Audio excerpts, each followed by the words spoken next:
여러분은 분명 이 고민을 무조건 한 번 이상씩 해봤을 겁니다. 주식에 투자하는 게 나을까? 부동산에 투자하는 게 나을까? 최근에도 주식에 투자하는 게 나을지, 부동산에 투자하는 게 나을지 고민이라는 댓글도 수차례 봤습니다. 부동산 투자와 주식 투자는 모두 재산을 늘리기 위한 훌륭한 전략이지만 매우 다른 전략이기 때문에 자신에게 맞는 최선의 금융 결정을 내릴 수 있어야 합니다. 그래서 이번 영상을 준비했습니다. 안녕하세요. 노동을 금융소득으로 바꿔가는 환상감자입니다. 저는 아파트 2개를 매수한 경험과 2개의 도생을 매수한 경험이 있고요. 최근에도 이사를 하려다가 마음을 바꿔먹은 경험이 있습니다. 그리고 2019년도부터 약 5년째 주식 투자를 해오고 있고요. 이번 영상에서는 주식과 부동산의 장단점을 이야기해보고 제가 생각하는 관점을 이야기해보겠습니다. 이런 영상을 계속 받아보고 싶다면 구독, 좋아요, 알림 설정 부탁드립니다. 아시다시피 주식은 일반적으로 적은 현금으로 투자가 가능합니다. 보유하면 기업 수익 중 일부를 도중에 나눠받을 수 있습니다. 배당금으로 수익을 받기도 하죠. 심지어 부분 매수, 부분 매도가 가능합니다. 그리고 환금성이 좋습니다. 원하는 만큼, 원하는 시간에 팔 수 있습니다. 환금성을 다르게 말하면 감정에 취약하다는 뜻입니다. 빠르게 사고 팔 수 있다 보니 의지가 약하신 분들에겐 오히려 치명적인 단점이기도 합니다. 변동성이 높아서 더 마음이 흔들리기도 하고요. 그리고 접근이 매우 편해졌습니다. 부동산을 사는 건 임장을 하고 손품을 팔고 발품을 파는 등 쉽진 않지만 주식을 사는 건 딸깍딸깍 마우스 몇 번 혹은 손가락 터치 몇 번만으로 가능합니다. 비용도 매우 저렴해졌죠. 1년 동안 SCHD를 10만 달러를 들고 있다면 포트폴리오에 60달러의 수수료가 됩니다. 0.06%의 비용만 드는 거죠. 그리고 주식은 관리자나 중개인이 필요 없습니다. ETF의 등장으로 개별주나 펀드에 관한 조언도 그다지 필요하지 않게 되었습니다. 부동산도 그만의 장점이 있습니다. 의식주 중에 하나로 거주지가 안정적인지 불안정한지에 따라 삶의 질이 확 달라집니다. 거주지가 주는 위대함이 있습니다. 결혼할 때 집 있으면 일단 합격 먹고 들어가죠. 투자이면서 동시에 어깨에 힘 좀 들어가는 느낌입니다. 심리적 안식처고 우리나라에서는 신분을 의미하기도 합니다.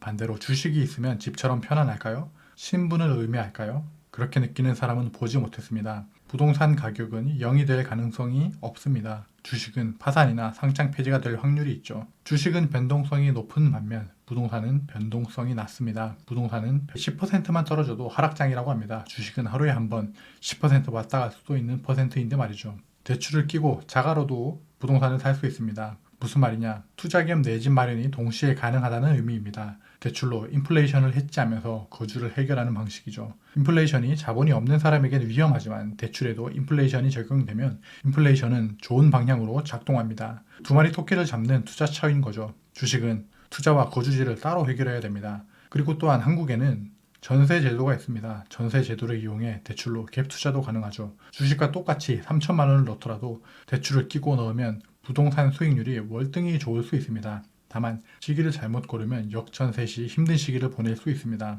오피스텔이나 도시형 생활주택, 지식산업센터에 투자할 수 있으며 여기에서 임대소득을 올릴 수도 있죠. 다만 저는 오피스텔이나 도생, 지식산업센터에 투자는 추천하지 않습니다.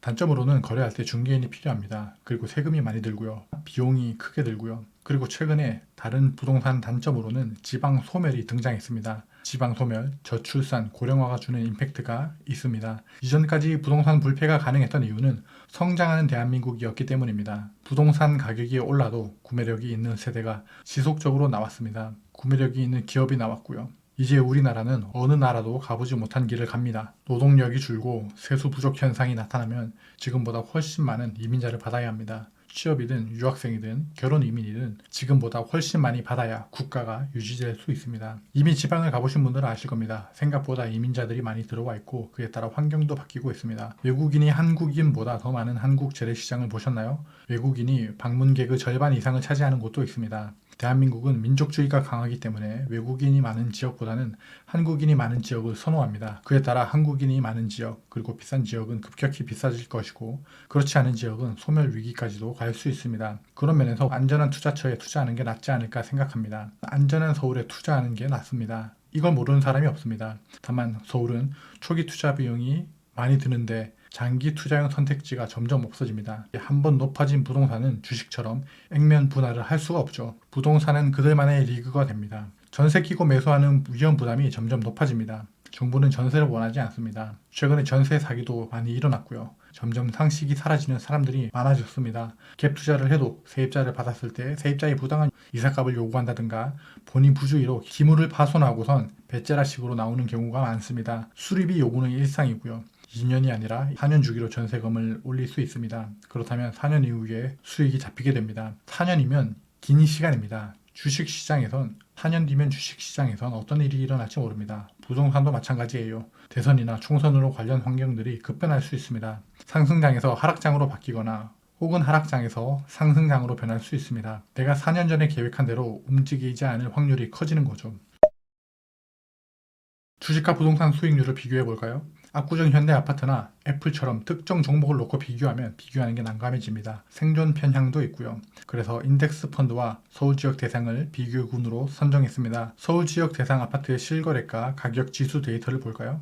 2006년 6월 55.6포인트에서 2024년 4월 150.8포인트가 되었습니다. 두 값의 차이는 95.2포인트고요. 증가율은 171.2%입니다. QQQ와 스파이로 비교해 볼까요? 2006년 1월부터 같은 기간으로 비교합니다. 파란색은 QQQ고 붉은색은 스파이입니다. QQQ는 950.71% 올랐고 스파이는 323.56%가 올랐습니다. 다만 이런 차트는 기간에 따라 왜곡이 생길 수 있습니다. 기간을 더 늘려 IT 버블 시기였던 2000년 1월 1일로 설정하면 QQQ는 425.5%, 스파이는 270.73%가 됩니다. 이렇게 나스닥, S&P 500, 부동산 순으로 주식이 부동산보다 투자 성과가 좋다고 할 수 있겠습니다. 그러나 여기서 나오는 질문이 항상 있습니다. 뭐냐? 레버리지입니다. 부동산은 주택담보대출이라는 레버리지를 이용해서 투자하기 때문에 훨씬 더 수익률이 좋다라고 이야기하는 분들도 있습니다. 그러나 용도에 따라 수익률 자체가 달라집니다. 부동산은 투자 겸 거주지를 동시에 해결한다는 장점도 있고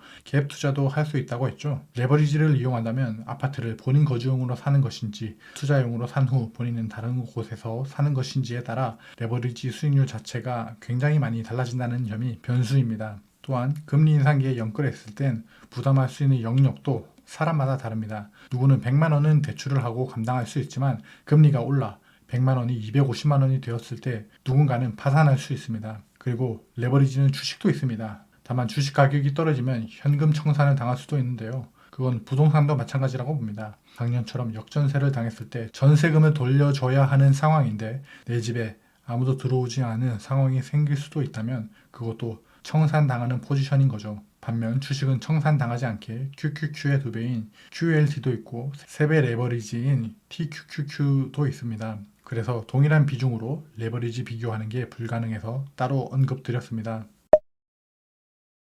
부동산과 주식 중에서 뭘 선택하는 게 좋을까요? 현상보다는 조금 더 본질에 접근하길 원합니다. 한국의 자산은 부동산 베이스입니다. 뉴스를 볼까요? 지난해 3월 말 기준 한국 가계의 평균 자산은 5억 2,727만 원이고 그중 부동산 자산은 4억 1,424만 원으로 전체 자산의 78.6%입니다. 80%에 근접하죠. 한국의 부동산 솔립은 유독 심합니다. 미국은 어떨까요? 2021년 기준으로 부동산이 차지하는 비중은 28.5%에 불과합니다. 3분의 1도 안 되죠. 왜일까요? 미국의 자산은 주식 베이스입니다. 한국 정부는 부동산이 하락하는 것을 무서워하고 미국 정부는 401k처럼 노후 자산이 묶여있는 주가 떨어지는 것을 더 두려워합니다. 국가와 정책에 따라 주가 부양책을 내놓을지 부동산 부양책을 내놓을지가 결정됩니다. 이런 상황에서 저라면 1주택 베이스 플러스 주식을 선택할 듯 합니다. 현재 무주택자를 위한 정책이 상당히 많이 지원되고 있습니다.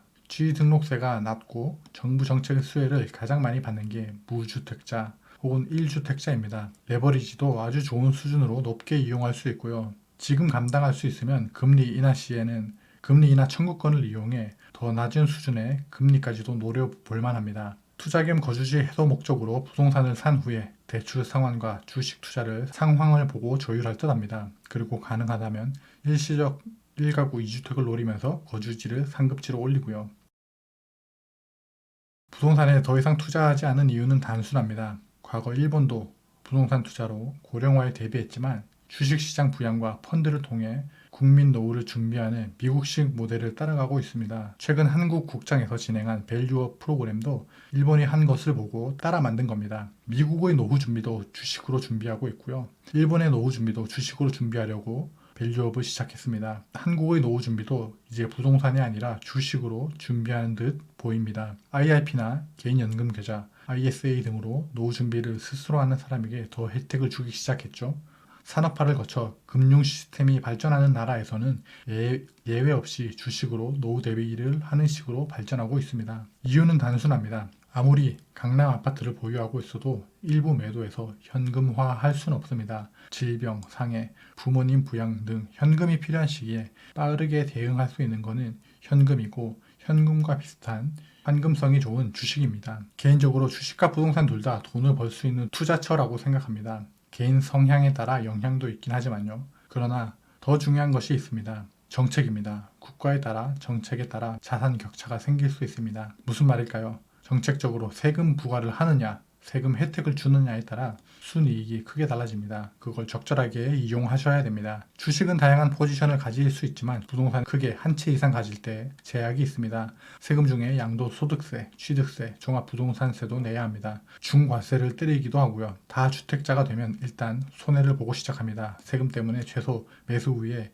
20%는 상승해야 본전입니다. 법인으로서의 투자도 막았습니다. 법인은 부동산을 사자마자 12%의 취득세를 내야 합니다. 반면 주식은 아직은 중과세 개념이 없고요. 연금 계좌를 이용하는 사람에겐 혜택을 점차 확대하기 시작했습니다. 부동산 투자하시는 분들 중에 주식의 상장 폐지로 부동산의 우월함을 나타내시는 분들이 있습니다. 주식은 상장 폐지가 되면 가치가 0이 되지 않느냐고요. 반면 부동산은 대지 지분이 남아있으니 위험 해지가 된다고 합니다. 그 말도 맞지만 방향을 조금만 비틀면 다른 이야기도 됩니다. 지수 추종 ETF를 산다면 지구상의 기업이 모두 없어지고 화폐가 없어지지 않는다면 지수 추종 ETF는 가치가 0이 될 수는 없습니다. 부동산은 본질적으로 땅에 투자하는 개념입니다. 땅이 어떤 유효한 현금 흐름을 창출할까요? 아닙니다. 그래서 워렌 버핏은 부동산에 잘 투자하지 않습니다. 땅 자체는 현금 흐름을 창출할 수 없습니다. 반면 주식은 현금 흐름을 만들어내는 기업에 투자하는 것이고 본질적으로 유능한 인재들에게 투자하는 행위입니다. 그리고 사람이 가성비가 가장 좋은 수단입니다. 투자자들에게는 주식은 노력을 위임하는 최고의 투자고요. 현대사회에선 부동산은 주로 반대로 작용합니다. 일부의 노력이 들어가야 부동산을 유지할 수 있습니다. 세입자 리스크, 건물의 노후화 등의 유지 보수 관리가 필요합니다. 그래서 저희 현재 결론은 다음과 같습니다. 현재 2024년 정책 기준과 한국의 기조로 볼 때 무주택자는 적절한 레버리지로 한 채 마련하는 부동산 투자가 낫다. 1주택자 이후로는 주식 투자가 낫다. 라고 생각합니다. 여러분의 선택은 무엇인가요? 주식이 나을까요? 부동산을 사는 게 나을까요? 댓글로 여러분의 의견을 알려주세요. 이런 영상을 계속 받아보고 싶으시다면 구독, 좋아요, 알림 설정 부탁드립니다. 여러분의 응원이 컨텐츠를 지속적으로 만드는데 큰 힘이 됩니다. 여러분의 인생 우상향을 응원합니다. 감사합니다.